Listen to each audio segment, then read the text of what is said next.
ഒരു മീൻ വെള്ളത്തിനു മുകളിലിരിക്കുന്ന പ്രാണിയെ എങ്ങനെ പിടിക്കും? നിങ്ങൾ വിചാരിക്കുന്നത് പോലെ വെള്ളത്തിൽ നിന്ന് ചാടിയല്ല, പകരം ഒരു തോക്കിൽ നിന്ന് ഉണ്ട പായുന്നത് പോലെ വെള്ളം ചീറ്റിച്ചാണ് ഇവർ ഇര പിടിക്കുന്നത്.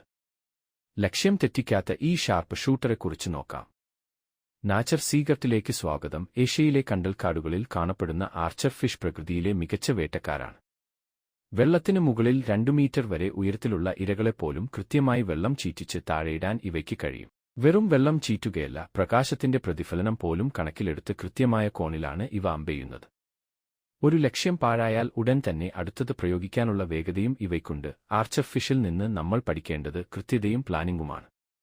ലക്ഷ്യം എത്ര ഉയരത്തിലാണെങ്കിലും അത് നേടിയെടുക്കാൻ കൃത്യമായ പ്ലാനിംഗും ഏകാഗ്രതയും വേണം. സാഹചര്യങ്ങൾക്കനുസരിച്ച് നമ്മുടെ രീതികളിൽ മാറ്റം വരുത്തിയാൽ വിജയം ഉറപ്പാണ്. വെള്ളം കൊണ്ടുള്ള ഈ അമ്പെയ്ത്ത് നിങ്ങളെ അത്ഭുതപ്പെടുത്തിയോ? കമന്റ് ചെയ്യുക. വീഡിയോ ഇഷ്ടപ്പെട്ടെങ്കിൽ ലൈക്ക് ചെയ്യുക. ഇത്തരം ട്രെൻഡിംഗ് പ്രകൃതി വിശേഷങ്ങൾക്കായി ചാനൽ സബ്സ്ക്രൈബ് ചെയ്യുക. നന്ദി.